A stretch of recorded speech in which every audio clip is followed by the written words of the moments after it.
Hi guys, in this section we are going to talk about redundancy and resiliency.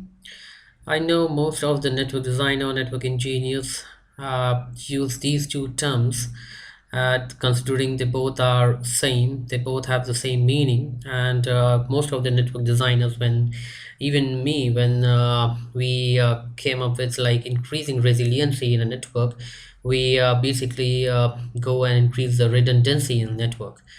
It's yeah, that's to some extent that is correct, but we'll try to look more deeper that how these two words or these two terms, what exactly the meaning is. So whenever we think of network resiliency, automatically we think of adding a redundancy. Redundancy does not just impact your resiliency of a network. However, it also impacts your manageability and scalability. So, whenever the next time you increase the redundancy of your network because you want to increase the resiliency of your network, do remember that increasing the redundancy, you are also impacting the manageability and scalability of your network. How? We'll see to it. So, let's move on. Uh, Yeah. So, how your redundancy actually increases your resiliency? That should be pretty much straightforward, but we'll look into it. For example, we have two routers, router A and router B, connected via single link, and we have LAN networks behind A and B. So, this is a pure single link, single router kind of technology. So if, for example, we need to increase the resiliency, what is the first thing which we are going to do is we are going to increase a parallel links connecting between router A and router B.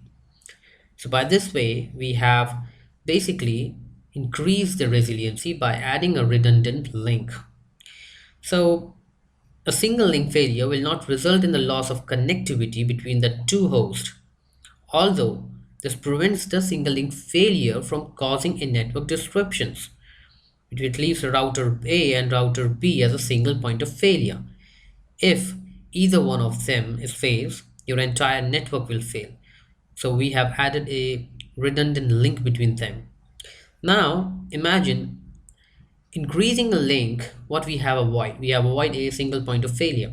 Now what happened? If still we have a dependency on a router, that means any of the routers can fail. So your dual links cannot fulfill your purpose. Even if you have two links, if any of router A or router B fails, your network will be down. So if you want to increase resiliency more, what the next you can do is you can just go and just a minute, you can go and say, okay, I'll have a dual routers, and instead of these two links, dual links, I can have single links and dual router kind of scenario. So what basically you did is you have increased your resiliency to one level more by providing a redundant router so that you avoid that single point of failure. So you'll be having router A, router B, router C, and router D.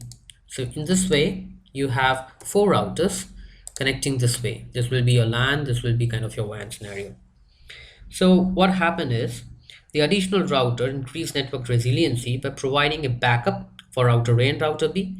In this network, a single link can fail with no impact. If even above the link between A and B fails, there will be no impact. A single router can fail with no network impact, or a pair of routers, do remember, as long as they are both attached to a same link, can fail. However, if one of the router fails on each link, that means if router B and C fails, the network will fail.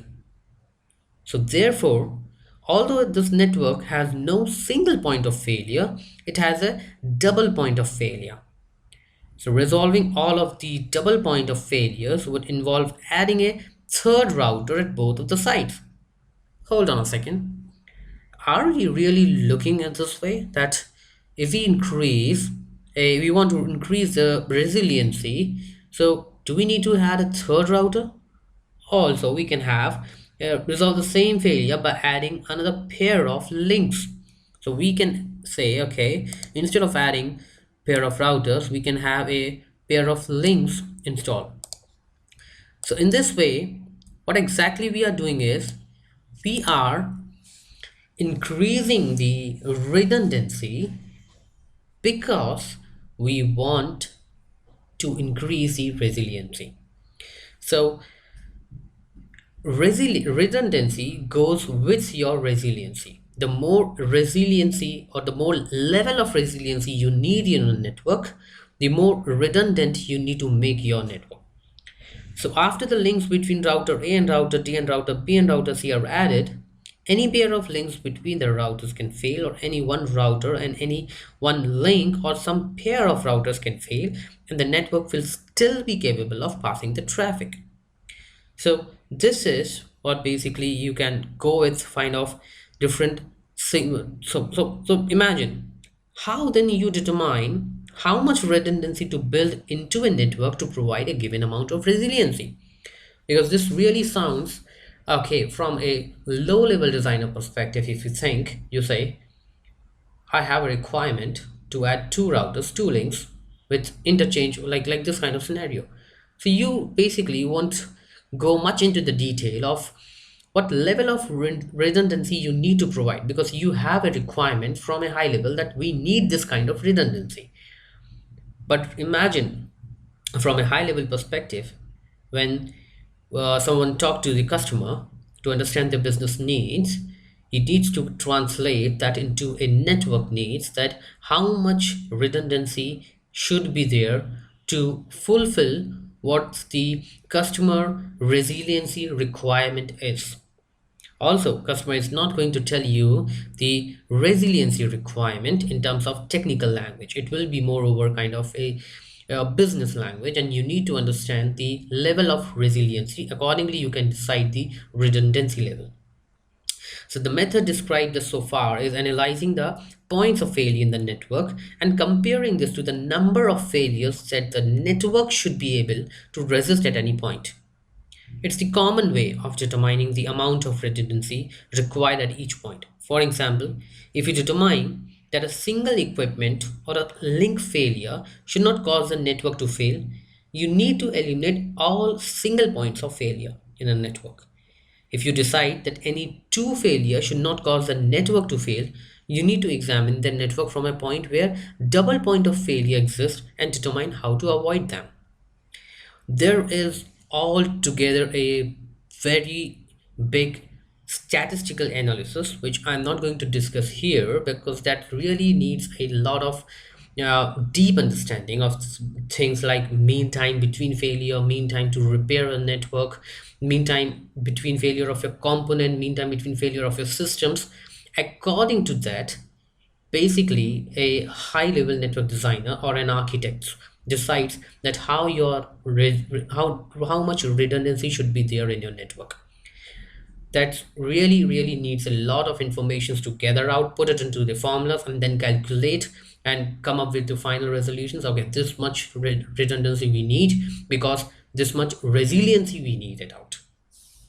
So this, so till now we understood like redundancy goes hands in hands with your resiliency. The more resiliency you need, the more redundant you need to make your network. But as we discussed, redundancy is to increase your redundancy. It's not just increase your resiliency, it plays with your management complexity as well. So redundancy increase your management complexity. So far we have learned how redundancy can improve the resiliency of a network. So in this we say how your redundancy increase your management complexity. There are basically three elements to be considered. First, called a 2 o'clock morning test. In the network terminology, this means like the ability to configure a network, otherwise known as which is 2 o'clock. If someone who is unfamiliar with your network works on it at 2 o'clock in the morning, he might be very sleepy. Obviously, it's 2 o'clock. Will that person be able to understand the configurations and why they are there? This is called a management complexity. Second, the ability to monitor the network. Third, the ability to troubleshoot the network when a failure occurs. These are the three very basic functions which comes from the manageability perspective. As the redundancy is increased, the difficulty of each of these management functions increases. For instance, when you are attempting to configure the network, a set of 5, 10, or 15 possible parallel paths through multiple intermediate devices can make it difficult to understand what the traffic flow should look like and to configure the devices to achieve the desired traffic flow. Because if you the more parallel links you have, the more and more options you have for your traffic flow. So you should be, or the person who is configuring the network should have a proper understanding of what should be the traffic flow. Troubleshooting a highly complex redundancy scheme can also be difficult. Which direction should traffic be flowing? In the transit loop across 10 paths normal, or is it a symptom of a network failure you're working on? So it's really your troubleshooting complexity will increase as your redundancy increases. One of the most useful tactics that an engineer has when beginning to work on a network failing to converge is to remove the redundancy until the network converges. So this sounds good. If you want your network is not converging properly, remove the redundancy and then see how your network is converging. After the network stabilize, perform a postmortem of it, determine what happened and how to prevent from happening again. Although management complexity is difficult to measure, experience indicates that two parallel paths is optimum balance between the management complexity and a good resiliency. This you can't have a thumb rule like two parallel paths or three parallel paths. Again, these things depends upon your resiliency. How much resiliency you need it, you will place the redundancy, but you will have to deal with the management complexity. Not only management complexity, you need to work on your scalability. Redundancy can reduce your scalability. There's a trade-off that the network engineer makes when increasing redundancy in a network is between your resiliency and scaling. So each additional path added to their network can decrease the speed of convergence in the network. If you consider the job of routing protocol and how routing protocols operate, this makes sense. The more paths that a routing protocol must examine before determining the best path to a destination, the longer it is going to take to determine the best paths.